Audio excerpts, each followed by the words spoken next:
പ്രഭാഷണ പരമ്പരയുടെ ഇന്നത്തെ പ്രസന്ധ്യാ സമയം എല്ലാ കുടുംബാംഗങ്ങളെയും സ്നേഹപൂർവ്വം സ്വാഗതം ചെയ്യുന്നു. നമ്മൾ ഇന്നലെ ശ്രീരാമചന്ദ്രൻ്റെ യുവരാജ അഭിഷേക ചടങ്ങ്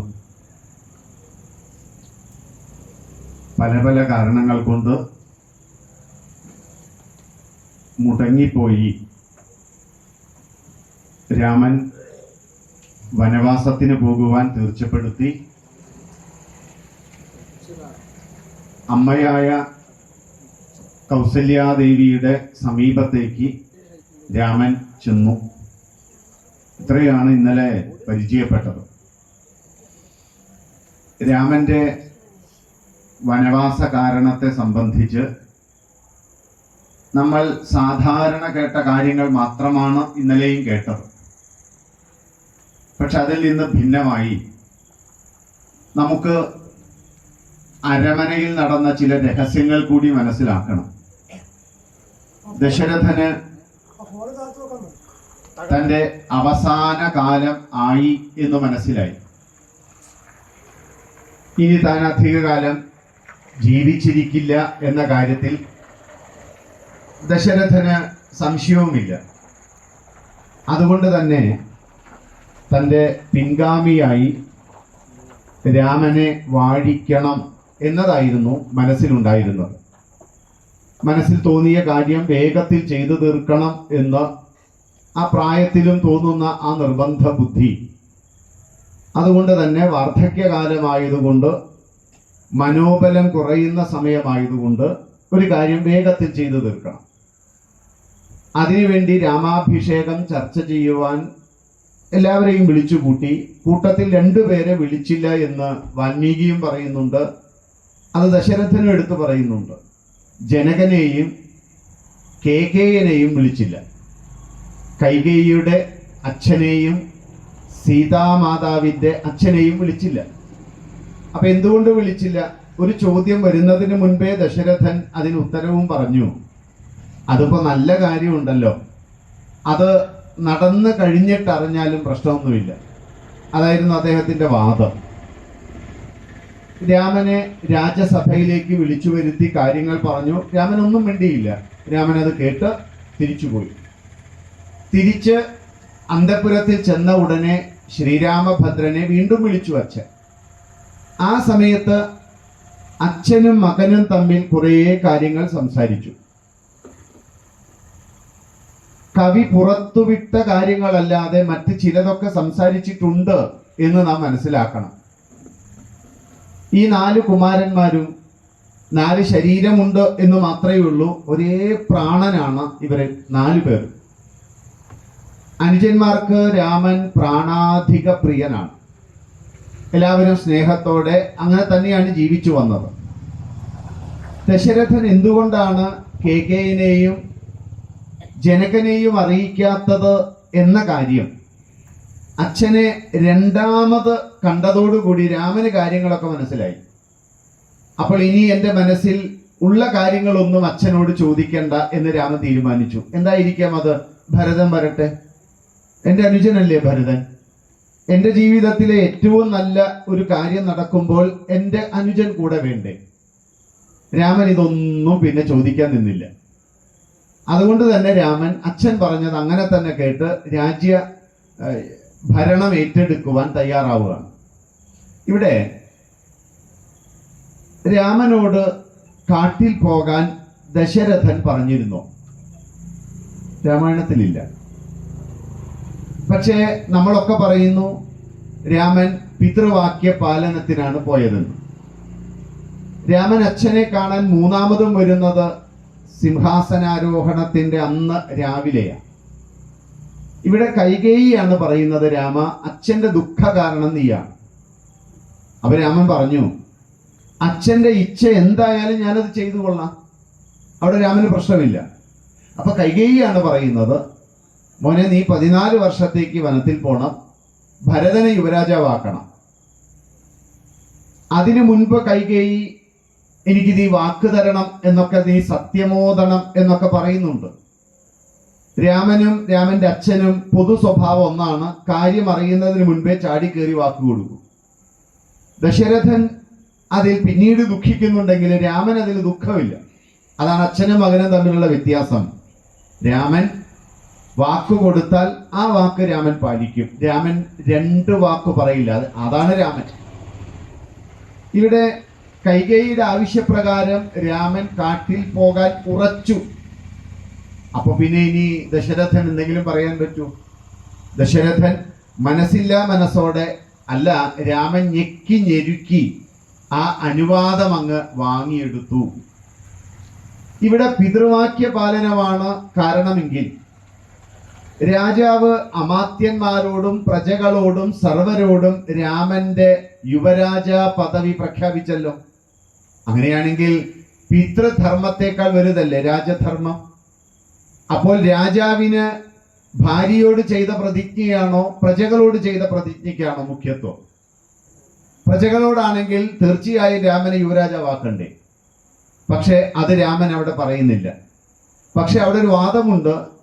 പ്രജകളോട് പറഞ്ഞത് ഇപ്പോഴാണ്, പക്ഷേ നേരത്തെ കൊടുത്ത വാക്കാണ് ആ രണ്ട് വരങ്ങൾ.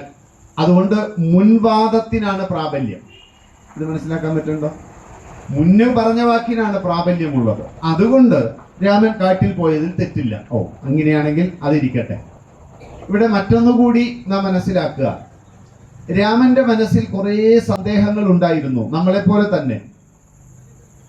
ആ സന്ദേഹങ്ങളൊക്കെ മാറുന്നത് അച്ഛനും മകനും അരമനയ്ക്കുള്ളിലിരുന്ന് സംസാരിച്ച കാര്യം എന്താണ് എന്ന് മനസ്സിലാക്കുമ്പോഴാണ്.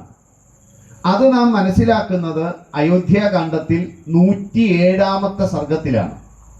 അവിടെ വെച്ചാണ് രാമൻ തന്നെ എങ്ങനെയെങ്കിലും തിരിച്ചു കൊണ്ടുപോകണം, തിരിച്ചുകൊണ്ട് ഞാൻ അയോധ്യയിൽ പോകൂ എന്ന് പറഞ്ഞ് ആദ്യത്തെ ലോകചരിത്രത്തിൽ ആദ്യത്തെ ഉപവാസ സത്യാഗ്രഹം നടത്തിയത് ഭരതനാണ്. എന്തിനു വേണ്ടി? എനിക്ക് രാജ്യം വേണ്ട എന്ന് പറഞ്ഞ്. ഇവിടെ പലരും ഉപവാസം ഇരിക്കണത് എനിക്ക് ഭരണം വേണം എന്ന് പറഞ്ഞിട്ടാണ്. ഇവിടെ തനിക്ക് കിട്ടിയ സമ്പത്തും ഐശ്വര്യവും സർവ്വതും തന്റെ ജ്യേഷ്ഠന്റെ കാൽക്കീഴിൽ സമർപ്പിച്ച് അങ്ങ് രാജ്യം ഭരിക്കണം, എന്നെ കൊണ്ടത് സാധ്യമല്ല, അതുകൊണ്ട് ജ്യേഷ്ഠ അങ്ങ് രാജ്യം ഭരിക്കൂ, അങ്ങ് തിരിച്ചു വരാൻ തയ്യാറല്ലെങ്കിൽ ഞാൻ എൻ്റെ ജീവൻ ഇവിടെ ത്യജിക്കും എന്ന് പറഞ്ഞ് ആദ്യത്തെ ഉപവാസ സത്യാഗ്രഹം.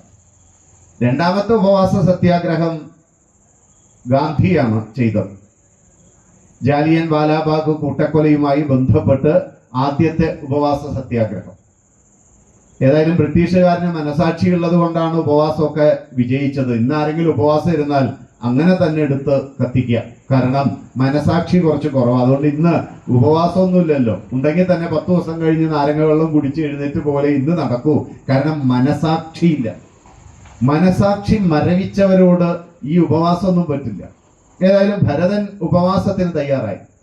രാമൻ പലതരത്തിൽ പറഞ്ഞു നോക്കി.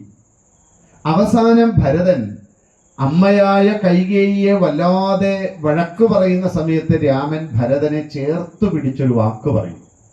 ഭരത, നീ അമ്മയെ വഴക്ക് പറയരുത്. കൈകേയി അമ്മയെ ഒരിക്കലും കുറ്റം പറയരുത്. അച്ഛന്റെ സത്യപാലനത്തിന് ഞാൻ വനത്തിൽ പോന്നെങ്കിൽ അച്ഛന്റെ സത്യത്തിലൊന്ന് നീ രാജാവാകുക എന്നതാണ്. നിനക്കും എനിക്കും ഒരേ ബാധ്യതയാണ് ആ കാര്യത്തിൽ. നീ നാട് ഭരിക്കൂ, ഞാൻ കാട് ഭരിക്കാം. നീ കൊട്ടാരത്തിന്റെ സുഖശീതളിമയിൽ ജീവിക്കൂ, ഞാൻ വൃക്ഷലതാദികളുടെ തണലിൽ ജീവിക്കാം. ഞാൻ തൃണതൽപ്പത്തിൽ കിടക്കാം, നീ പട്ടുമെത്തയിൽ കിടക്കും. നീ മനുഷ്യരെ എല്ലാവരെയും ഭരിക്കൂ, ഞാൻ പക്ഷി മൃഗാദികളെ മുഴുവൻ ഭരിക്കാം. ജ്യേഷ്ഠൻ പറയുന്ന കുറേ കാര്യങ്ങളുണ്ട്. അങ്ങനെ നമുക്ക് രണ്ടുപേർക്കും അച്ഛന്റെ സത്യത്തെ പാലിച്ചുകൂടെ? ഭരതൻ സമ്മതിക്കില്ല. അപ്പൊ രാമൻ പറഞ്ഞു, ഭരത, നീ വിചാരിക്കുന്നുണ്ടോ അമ്മയായ കൈകേയി അമ്മയ്ക്ക് അച്ഛൻ കൊടുത്ത വാക്ക് പാലിക്കാനാണ് ഞാൻ കാട്ടിൽ വന്നതെന്ന്? ഭരത, അതല്ല സത്യം. ആ ഒരു പ്രബലവാദമുണ്ടെങ്കിലും അതിനേക്കാളും വലിയൊരു വാദമുണ്ട് ഇവിടെ. ആ വാദമാണ് രാമൻ. ആ 107ാമത്തെ സർഗത്തിൽ തന്റെ വനവാസ കാരണത്തിന്റെ മുഖ്യത്വം രാമൻ പറയുന്നുണ്ട്. ആ മുഖ്യത്വം പറയുന്ന ഭരതനോട് പറയുകയാണ്, പുരാ ഭ്രാത പിതാനഹ സ മാതരം തേ സമദ്വഹൻ മാതാമഹേ സമശ്രൗഷീത് രാജ്യശുൽക്കമനുത്തമം. ഭരത, വളരെ മുൻപ് നമ്മുടെ അച്ഛൻ നിന്റെ അമ്മയായ കൈകേയി അമ്മയെ വിവാഹം കഴിക്കുന്ന സമയത്ത് നിന്റെ മുത്തച്ഛനായ കേകേയൻ അച്ഛനുമായി ഒരു കരാർ ഉണ്ടാക്കിയിരുന്നു. കൗസല്യയ്ക്കും സുമിത്രയ്ക്കും മക്കളില്ലാതെ വന്നപ്പോൾ സ്വാഭാവികമായും മക്കളുണ്ടാകുവാൻ വേണ്ടി ദശരഥൻ മൂന്നാമത്തെ വിവാഹം ചെയ്തപ്പോൾ കേകേയ മഹാരാജാവ് ദശരഥനോട് പറഞ്ഞു, അല്ലയോ ദശരഥ, അങ്ങേക്ക് എൻ്റെ മകളെ വിവാഹം കഴിച്ചു തരുന്നതിൽ എനിക്ക് വിരോധമൊന്നുമില്ല. പക്ഷേ എൻ്റെ മകളെ മറ്റൊരു രാജ്യത്തിലേക്ക് വിവാഹം ചെയ്തയച്ചാൽ അവൾക്കുണ്ടാകുന്ന പുത്രൻ നാളെ ആ രാജ്യത്തിൻ്റെ അവകാശിയാണ്. നിങ്ങൾക്കിപ്പോൾ 2 ഭാര്യമാരുണ്ടല്ലോ, അവർക്കുണ്ടാകുന്ന മക്കളല്ലേ രാജ്യാധികാരത്തിന് അവകാശിയാകൂ. അപ്പോൾ എൻ്റെ മകൾക്കുണ്ടാകുന്ന മകൻ രാജാവാകില്ലല്ലോ. അതുകൊണ്ട് രാജാവേ, ഞാൻ എൻ്റെ മകളെ അങ്ങേക്ക് വിവാഹം ചെയ്തു തരാം. പക്ഷെ ഒരു കരാറുണ്ടായിരിക്കണം.